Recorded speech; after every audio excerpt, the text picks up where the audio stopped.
Hillary has been lengthening her excuses as to why she lost the election. She didn't really lose the election. It was stolen from her by, I think it's up to 24 different excuses she has now.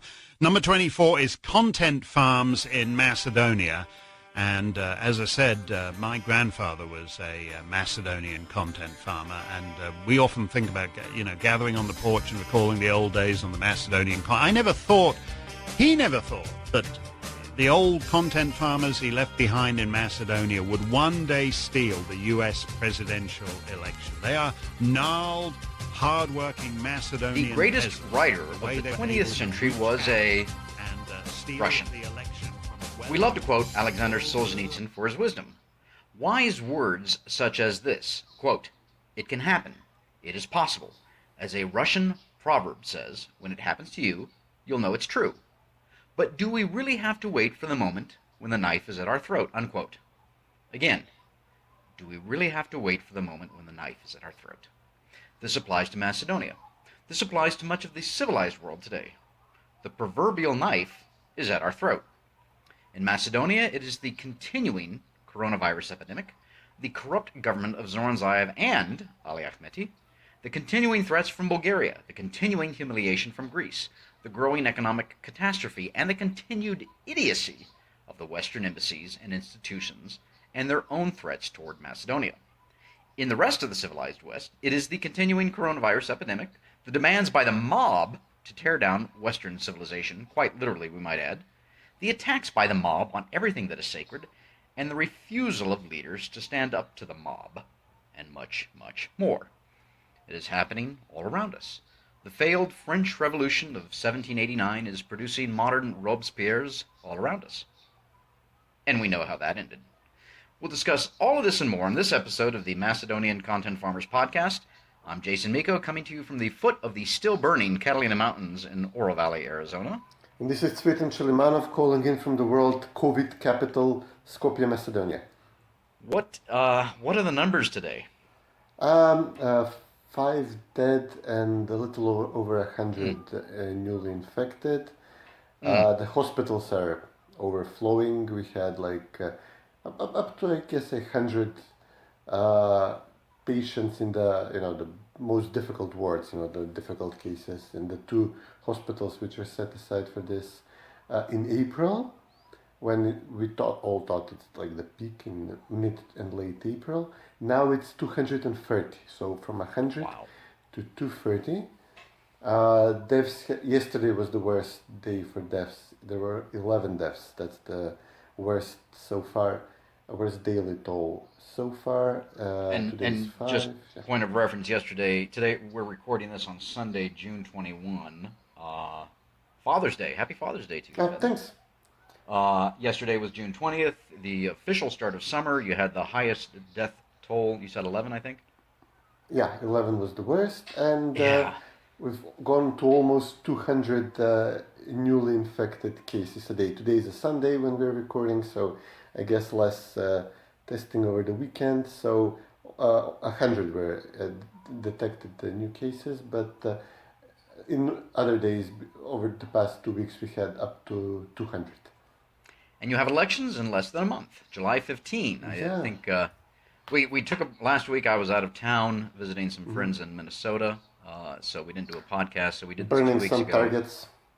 What's that? Oh yeah, looting we some did. targets. I was with three old high school buddies, old in every sense of the word, and we did. I flew into Minneapolis, St. Paul. One of my buddies took me, who lives there, outside of Minneapolis, I should say, one of the suburbs, took me around to show me some of the areas that had been targeted and burned and whatnot. Yeah. It's like a tourist attraction now. Yeah, but then we went up north to go fishing.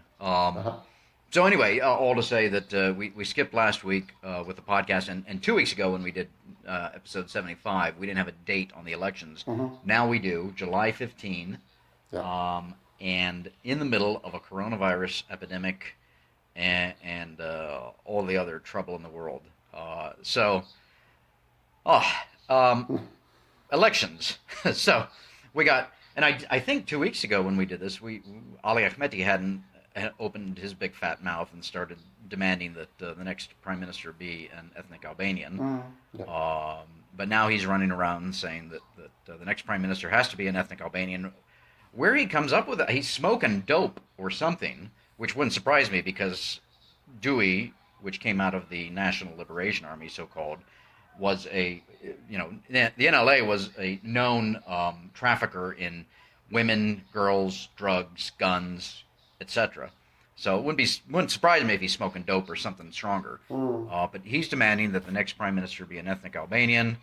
What can you tell us about the? Now, see, we're not officially in the campaign mode yet, are we yet? Well, officially no, but it should be like what's it like? I think 20 days before the election. So like tomorrow, the day after, it should be official campaign mode and. Campaigning in the age of Coronas. Yeah, it looks very weird. I mean, just a few people gather here and there to listen to the party leaders. Serbia is voting today. They're having the first Corona election in the region, and it's about 10% under the turnout they would normally have. I mean, they don't have stellar turnout. It's like 55, 60 now. It's going to be like 45 the turnout, and something similar, I suppose, is going to happen with us. Except that, okay, in Serbia, it's a moot point who wins. In Macedonia, it's not. So we'll see. There is even like a bizarre prediction, or that the government has. It's seen as clueless. It's seen as hopeless in the handling of the coronavirus, because every other country in the region has declared victory. They're opening the borders. You can go from Bulgaria to Greece, no problem, and Montenegro declared an end to the crisis, and Croatia, etc. And we're by far the worst. So it's very damaging for the government to have these numbers at this time. But then this is now baked in the cake of their standing electorally.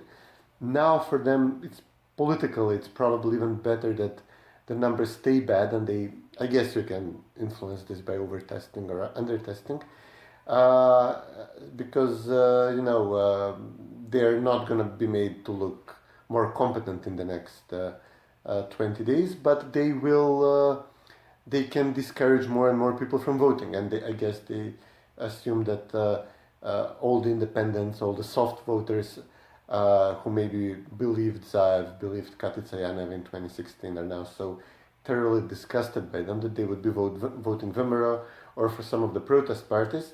So Zaev would now basically, if the numbers remain bad until the election or are made to look bad, then, Zaev can hope that he can drag out his hardcore supporters. VMRO are going to drag out just their hardcore supporters.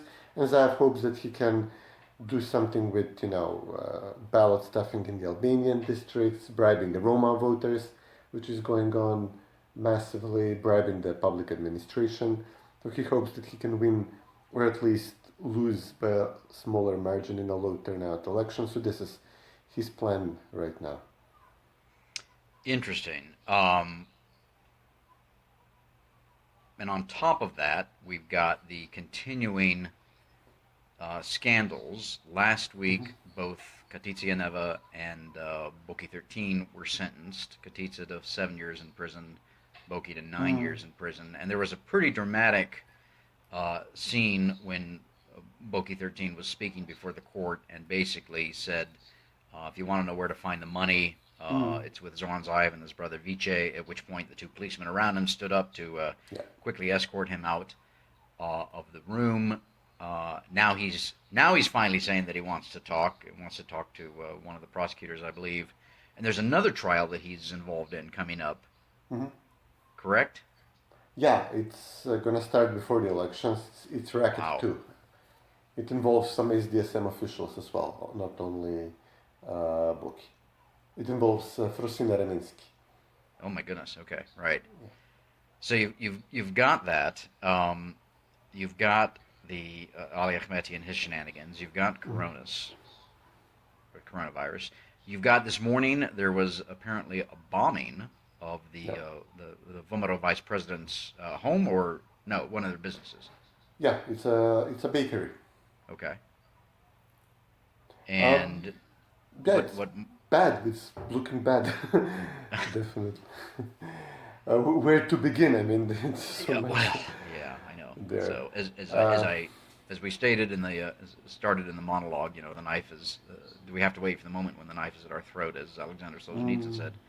Um, and you just wonder. I wonder, at least, if the Macedonians are the ones who are suffering the most. It's your the good people of Macedonia who are suffering as a mm. result of all this. And are they going to stand up and say they're not going to take this anymore? Are they going to throw uh, SDS and Dewey out of office? You know, I don't know. Like you said, I don't know where to begin. Yeah. Yeah, the bomb attack. This is. Well, are we going alphabetically? Ahmeti No. for Yeah, bomb. right. Okay, let's Ahmeti yeah, bombing let's go with the bomb. coronavirus. Uh, Yeah, Dan Donchev would be D. yeah, yeah. Or Boki is also B. Oh Oh, gosh. Boki, right? Yeah. Uh, So let's just stay on elections here for a little bit. So, is there going to be an OSCE ODIHR mission coming to Macedonia? they announced 7 people. 7? 7 observers who will be working out of Skopje. They said so. It's not even like a fig leaf of a mission. It's a complete sham. It's a complete disaster. I mean, Zaev got everything he wanted out of the election negotiations. VMRO got nothing. The date is far closer to the date Zaev proposed, a low turnout corona election. The OSCE mission is going to be there in name only. There are so many restrictions on entering Macedonia, so for foreigners, so it's going to be a joke. The mission is itself very pro SDSM. They have a former Soros official, an American diplomat, who is the deputy head of mission, and it's been thoroughly subverted through the years to the point it's a ridiculous outfit. So yeah, it's going to be a completely fraudulent election. And election this year, the 15th, is a Wednesday, I believe. Normally, elections in Macedonia, elections in Europe, are almost always held on a Sunday, which I found interesting. So I assume that people get the day off to vote. Um, I don't know how they're going to do Yeah, they that did from not a. explain Well, this as you mentioned, well. Serbia is voting today. Mhm. Yeah. There was not a good explanation from why this is so, why we vote on a Wednesday. They were haggling literally over days, Zaev and Mitskovsky, and eventually Zaev wanted 21st June, Mitskovsky wanted mid-August to September, and Mm-hmm. obviously, 15th of July is much closer to what Zaev wanted. The U.S. Embassy intervened in support of Zaev with several interviews, and while the EU Commissioner intervened on behalf of VMRO, but obviously the date is much closer to what Zaev wanted, much more dangerous, much lower turnout election. There was somebody on Twitter today, a colored revolutionary, even his wife apparently works in the public administration. He says, I'm thinking about breaking her leg to get her out of election day duty because public Seriously. administration is recruited to sit in the electoral stations, and I go and vote and I'll be out in 5 minutes. Now, if the virus is floating in the air or is in some of the surfaces, I could contract it. But the person who stands there and welcomes for like 12 hours, welcomes hundreds of voters, they're in much greater threat, and there's going to be 35,000 public administration people like this lady whose husband now wants to get her out by faking injury or actually breaking her leg to save her from interacting with 300 of her neighbors on election day. So yeah, we have that going on. Well, this is going to be a royal hot mess, is what it's sounding Mm. like. As you mentioned earlier, the Serbs are voting today. It'll be at least instructive, I think, to see how they handle the mechanical process of actually voting in terms of Mm. the election volunteers and then lining up to vote and things like that. That will be instructive to see how they do that, how they accomplish it. But yeah, if the continuing number of infections and the continuing number of deaths, if that path continues, up until the election day, people are going to be afraid, as you mentioned, of coming out and voting, low turnout, and then it just comes down to who can turn out their folks, or in the government's case, who can how do they stuff ballots and encourage 110 Albanians in a village of 100 voters to vote, and things of that nature. Well, okay. I guess this is something that we will talk about each week until the elections. You mentioned that the deputy observer of OSCE is an American. Is that correct? Yeah, what was his name? Jeff Goldstein. He was brought here shortly before the Colored Revolution, and I knew him from DC. He worked for Soros. He was a U.S. diplomat. Okay. He was a plush, comfortable position in the Soros, the Open Society Foundation in DC. So there are bunches of Soros-funded think tanks in DC, but this is the one which bears the name of Open Society, and he's now deputy head of OSCE. I think he was until recently, I'm sure, and basically subverted the organization in full, to the extent that now we have had a response today from the EU ambassador about the bomb blast in the shop of Vlado Misailovsky, the VMRO deputy leader. But I'm definitely not counting on OSCE including this in the report, making an issue out of this, making phone calls, getting people, to warning the government, as they did VMRO for the 2016 elections about any minor thing that would happen. Now they would basically ignore huge things, huge problems with the electoral process going on. I mean, VMRO would be, and OSCE would respond to this. VMRO would be accused of bribing TV stations in 2016, and they had another Soros Foundation expert brought in to oversee the media before the elections. Today we actually have a blackout. There is no television. There was no television until half an hour ago. Really? Because the government is trying to ram through a decree, not even a law, to force the cable operators, Deutsche Telekom, Austrian Telekom, etc., to give money to the 5 big TV stations in the country for broadcasting their program. So this is literally trying to bribe the TV stations weeks before the election. Wow. With someone else's money, not even with the budget, which is the usual way you bribe somebody. The government wants to bribe the TV stations with a transfer from the cable operators, and this would definitely translate into hugely favorable coverage for SDSM if they are given millions of euros just before the election. Mm-hmm. And the cable operators are protesting this. They have stopped broadcasting of all programs, everything, for an hour today, and they want to.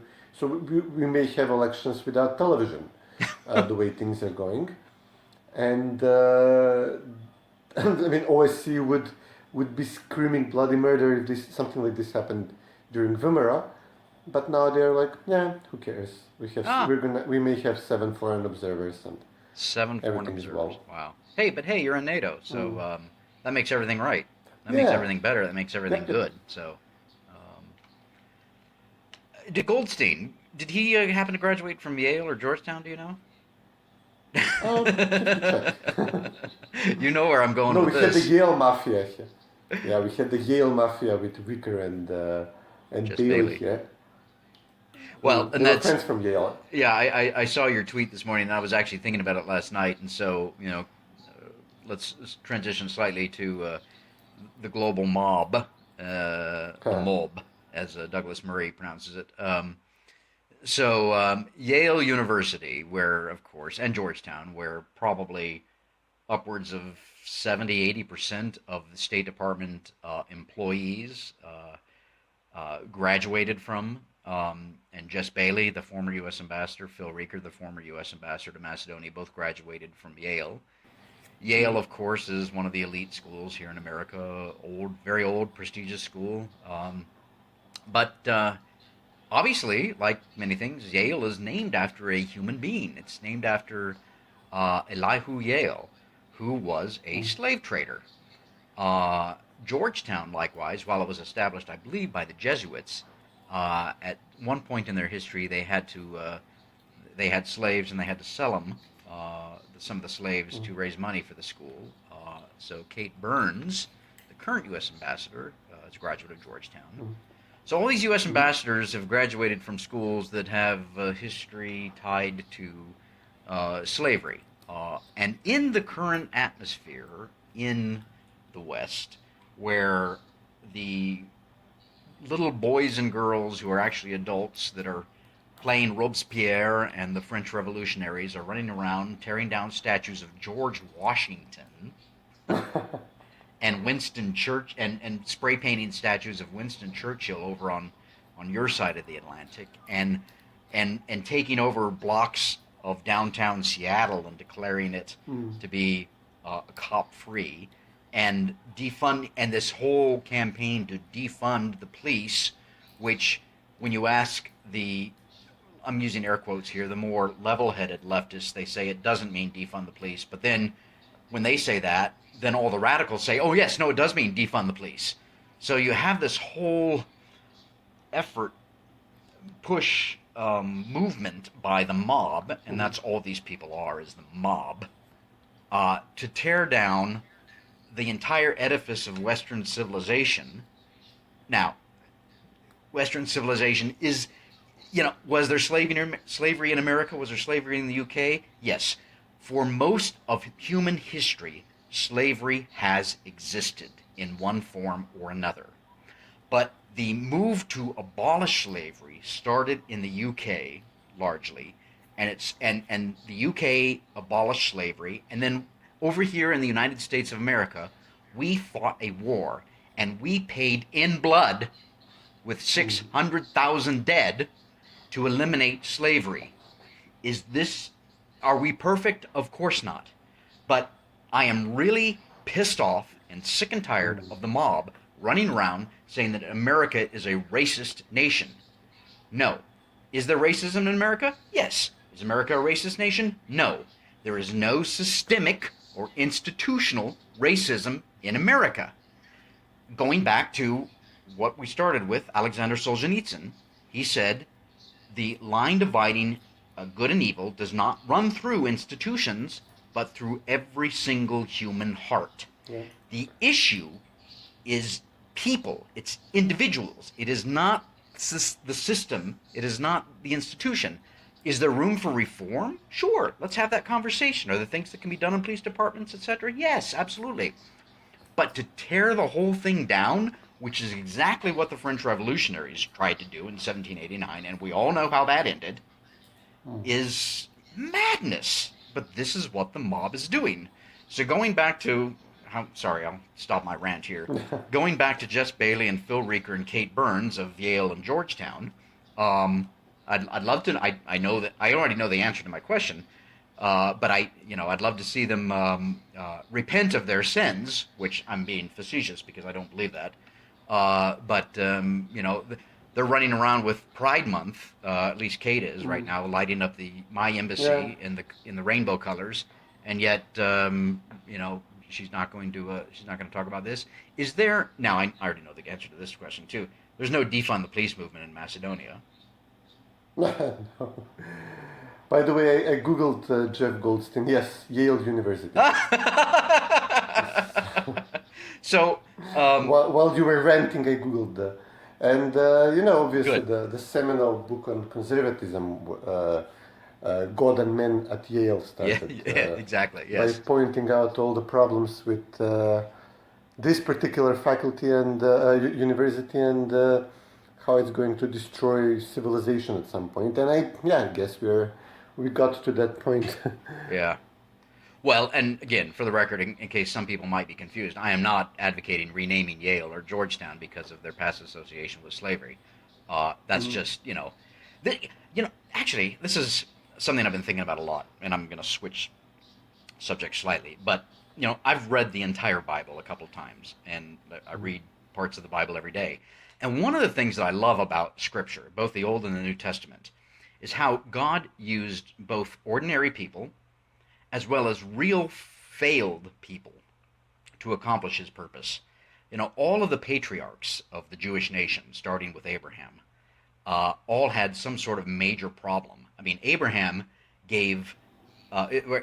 wife, Sarah, couldn't conceive, and so she said, "Here, sleep with my handmaiden, Hagar." And so Abraham did, and that's why we have now the Arabs and the Israelis and the Jews, and that rivalry goes back to that. But every single major figure in the Bible who was a leader and who did something great was also a failed human being and had major flaws. Not a failed human being, but a human being with flaws. As Immanuel Kant says, we're all part of the crooked timber of humanity. And so, yes, our history of the United States, of the UK, of Macedonia, everywhere has got problems. But you don't just tear it all down, which is what the mob wants to do. Anyway, sorry, second rant. Yeah, this is like a huge continuation of the colored revolution in Macedonia. Yes. The destruction of erasing names, erasing identity of nations, starting all over again, forgetting, abolishing history, trying to project contemporary values held by, in some cases just like a best portion of the contemporary citizenry onto past heroes. And some guys tried it here, like there was a earnest historian who's quite sympathetic to the Bosnians actually, who said, Muhammad was a slaver, Ottomans were a slaving feudal empire in the Balkans. Obviously. I have, although white Christians have far more grievances than even a black, not to mention a white Muslim from the region, if we go back 500 years.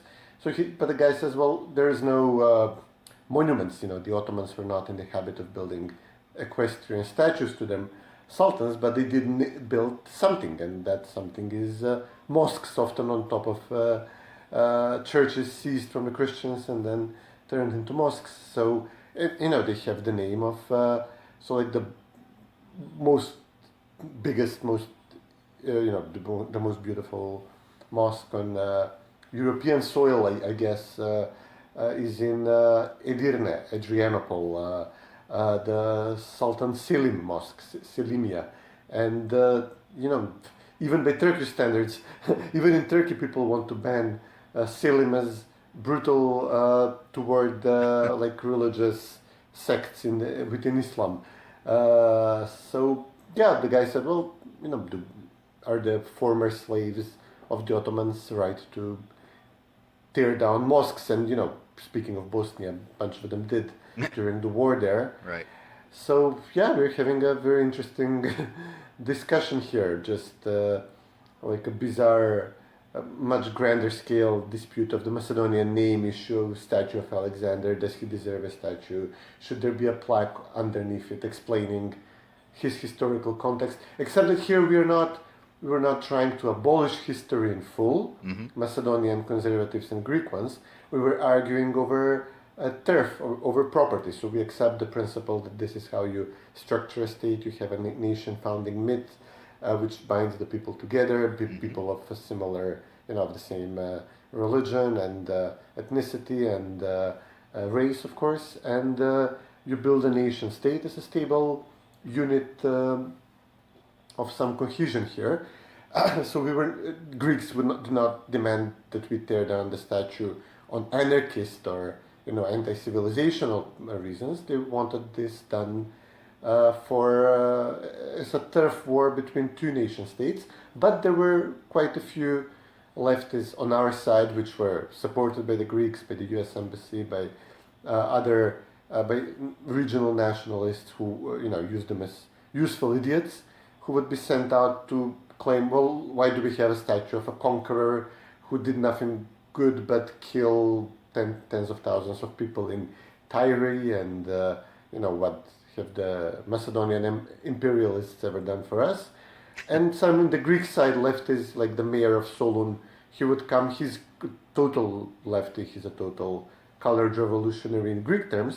But he would come to us and he would ask us to, well, this is the 21st century. Why can't you surpass your nationalism? We had quite a few American professors milling around Skopje who would, who were like the linguists were the worst, like the Macedonian language scientists like Victor Friedman and what was another lady around him. So they would come and they studied Macedonian and they supported the Macedonian language. Victor heroically at one occasion, but then they would still be like an American post-national university leftists and products of the University of Chicago, which was also once a fine school, and who would come and tell us, well, the 21st century, you're knuckle-dragging nationalists, and this would obviously be used by Albanian and Greek knuckle-dragging nationalists against us.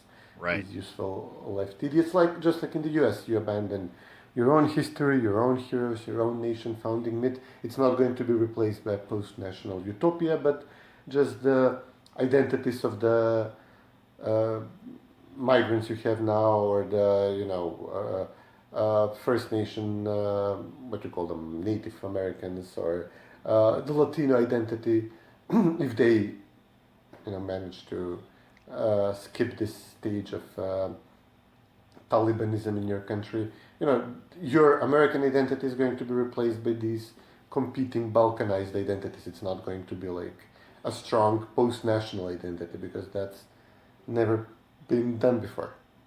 Exactly. Yeah. Good. I like that.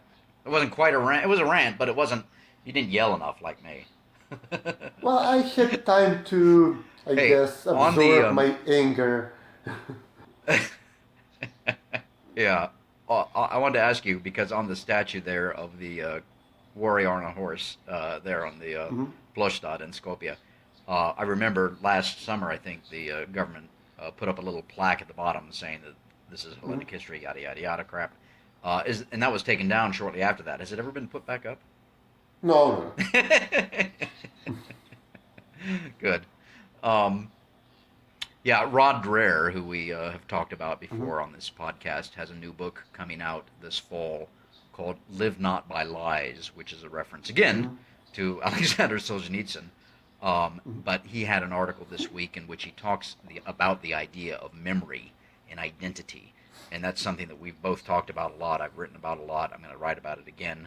And then staying on this theme, this past week, one of the Bulgarian members of the European Parliament, I think his name is Angel Jambaski. Jambaski, yeah. He said he basically went on his own rant against Macedonia, basically saying that eventually, with enough patience, you're going to become, and a few beatings, you Macedonians will realize that you're just Bulgarians, which is a continuing attack by the Republic of Bulgaria on the Republic of Macedonia, all part of the so-called quote-unquote friendship treaty that Zoran Zaev signed with Bulgaria 2 years ago. As I made I tweeted on about this, and basically said that this guy is he's frightened, he's afraid of Macedonia and the Macedonians, which is why he has gone off on this little rant of his. Bulgarians love this statement. It was by Ljapchev, Bulgarian Prime Minister, I think after World War I, who was born in Macedonia.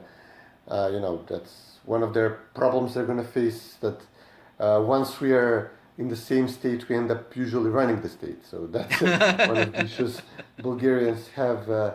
And he said, so krotko i so malko chotak. It's like how we get things done in politics here, with patience, with give it a little time. Krotko is a nice Turkish word for take it easy.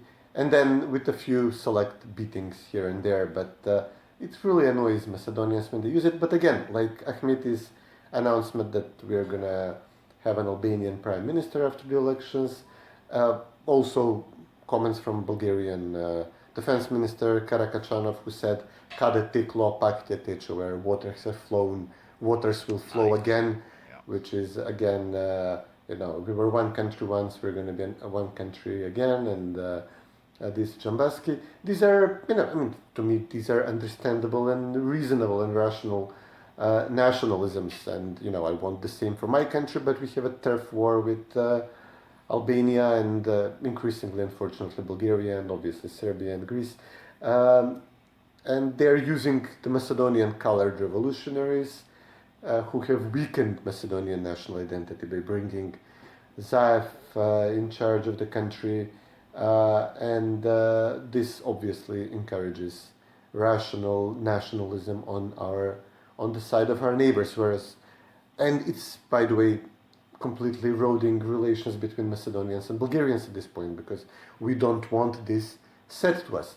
Whereas Gruevski's position was we have peace in the region by equilibrium, we have a strong Macedonian national identity, and it will clash at times with the Bulgarian or the Greek or the Serbian or the Albanian national identity, but this is just used to mark our territory and end this encroachment, which is never going to end, because if we don't resist with something to the nationalism of our neighbors, we're going to get Bulgaria and Albania on a collision course over our heads, while Greek fighter jets are flying over us, and Serbia is partitioning Kosovo apparently in what's it like? It's in less than a week after the elections. Vucic is going straight to Moscow and then straight to a meeting organized by Bolton, and while he was still in charge, and Grenell and Trump. Not Bolton. Well, Bolton set it up. Yeah, right. And then, initially. And the whole process. And, is there possibility that a Balkan summit chaired by Trump could result in interesting outcomes? Yeah, there is. And the outcome is obviously partitioning Kosovo to some extent, giving territory to Serbia in exchange for Serbian recognition of what's left of Kosovo. And once they lose half of Mitrovica and possibly a major water reservoir and possibly even rights to the huge Trepča mining complex, Kosovo Albanians are going to be angry, and there is conveniently what we would call a village without dogs, Selo bez kućenja, right next door, which is ripe for the picking in their mind. And as soon as this process with Kosovo is over, possibly under a very pro-Albanian administration of Joe Biden, obviously Kosovo is going to attack Macedonia. There is no, again, for the third time in 20 years, and there is no way around it. Well, that White House meeting that you just mentioned there is on the 27th, which is a week from yesterday. So it's Saturday the 27th, I believe. It'll be very interesting to see what comes out of that. I know that Grenell, I don't know if he's still ambassador to Germany or not. I don't think so. I think he left. Yeah, but he's I forgot what title he has now. But anyway, he's not a obviously he's not a career diplomat. He was appointee, but he has been hinting strongly that if Kosovo doesn't do what the Trump administration would like it to do, then it's time to wind down the troop presence at Bondsteel, which has been there since 2000, I think. Yeah, 2000. So that's we'll certainly be talking about that next week. And monitoring that. I don't know, and you mentioned the possibility of a Biden administration. Yeah, kind of touching briefly on the U.S. elections here. It does, if the elections were held today, Biden would probably win. But the issue is not Biden, because Biden is just a empty vessel at this point. He is a placeholder for whoever his vice president is. We all know, everybody knows, the mainstream media knows, the Democrat Party knows, Joe Biden knows, that he is non compos mentis. He is, mentally and physically, he's not up to the job of being president. And so that's why, and I think we've talked about this before, whoever his vice president is going to be the more important pick. Most important. It's going to be the most consequential vice presidential pick of our lifetimes, that's for sure. But with the entire State Department supporting him and the extensive Albanian links Biden has had, there is obviously going to be the Deputy Assistant Secretary of State, the assistants. They might even keep Ricker in this position. What would be at this point, what difference would it make? And by the way, Grenell, he graduated in a small Christian university in Missouri. So Oh, that's. But then he went to Harvard for his master's. we'll have to see in what the, links Harvard has to slavery. Yeah, in the John Kennedy School of Government. Oh, there you Have go. we canceled John Kennedy yet? John Kennedy, has he been cancelled? Any statues of his being destroyed? Not yet, but they are going after. So the 1619 project, which if our our listeners haven't heard about, is a project in the New York Times, which basically seeks to define America as having started in 1619. It didn't start in 1776, and the whole country has been based on racism since 1619, which is a bunch of bullshit. But where was I going with that? I know. The author, the impetus of the 1619 project, Hannah Nicole Jones, I think is her name, or Hannah Nicole Smith. Anyway, she is leading the charge now, which we won't get into now, to go after Lincoln. So they will. The mob will go after Lincoln. Of course, going back to the issue of the mob, you can never appease the mob. That's rule number one. Don't even start. Never apologize. Yeah.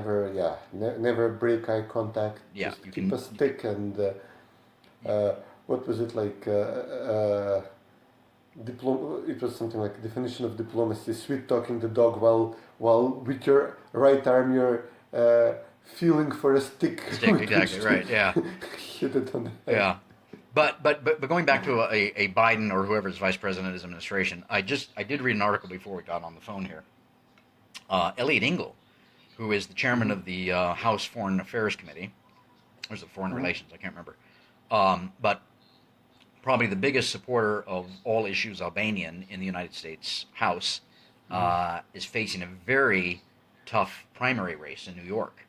And he's been in office for 31 years, longest serving member of Congress in the New York delegation. The primary is on Tuesday, I believe, so that'll be another thing to talk about next week and see if he loses. I mean, remember AOC, Alexandria Ocasio-Cortez, surprised everybody by defeating a major, long-term serving senior leader Democrat in 2018. So we'll see what happens to Engel. Anyway. Yeah, Engel made some statement like he was meeting some Black Lives Matter guys, and he said, "I wouldn't talk to this rabble if I have the primary coming up." And he was caught on hot mic, and this was. But I mean, there's so many of them. Even on both sides, right. To the extent that some of the worst damage on Macedonia in 2001 was actually done by an assistant, a person in the office of Mitch McConnell. So, all right, the Albanian, nationalism project came at such a moment, I guess, in the U.S. And I suppose it was the intelligence agencies pushing it, and with a lot of money. So it's so bipartisan that the way things are going, they're gonna have their way with us, and then they're gonna overreach at some point, and then there's going to be a backlash because they can't stop the way things are going, and I'm just guessing that they're gonna have some form of Greater Albania relatively soon, and then there's going to be a backlash once everybody around realizes what they've created, including by partitioning Macedonia. Like Kipling said, watch who comes for the broken bones before you lay a feast. If you can kill me, but then be careful of what animals will come for my bones. So this is something that's going to happen to us here. I mean, the Greeks they're going to have their wish, the way things are going, partitioning Macedonia, and then realizing they neighbor a huge Greater Albania with designs on their own territory, and possibly a Greater Bulgaria. And after a decade of fighting over what's left of Macedonia, so this is the outcome we are hurtling toward at this point. Yes, well, there's going to be some major backlashes going on in Macedonia, in the United States, the UK, everywhere where the mob is attacking. You mentioned Kipling there, my favorite. I'm not much into poetry. I've got a couple of favorite poems, including Yeats' The Second Coming. But my favorite Kipling poem is If, which I think is appropriate for today, this age, this time that we live in, because it starts out, if you can keep your head when all about you are losing theirs and blaming it on you, if you can trust yourself when all men doubt you, but make allowance for their doubting too, if you can wait and not be tired by waiting, or being lied about, don't deal in lies, or being hated, don't give way to hating, and yet don't look too good nor talk too wise. And it just goes through that, and it says, if you can keep your head on all about you, and the last line is, if you can do that, then you'll be a man, my son. Which is it's a powerful piece of verse, I think, and appropriate for our day and age when the world seems to be overrun by the mob and madness. Yeah, but the mob is not going to listen to old dead white man, British white male, colonialist, imperialist, the official point of imperialism. No, that's true. But for us who have more or less level heads, I think this is more appropriate for those of us who are conservatives, who believe in the importance of the past and memory, the nation state, sovereignty, limited government. All of the things that make us conservatives and have built up, that have allowed us to enjoy the fruits of democracy and capitalism, which the mob wants to tear down. So that's if is important for people like us. So, and maybe that's the right way to end this podcast this week. Yeah, enough poetry from us. Right. All right. Good talking to you, Cvetin. Yeah, you too, buddy. Take care. Watch out for all the fires out there. Indeed. Thanks. Take care.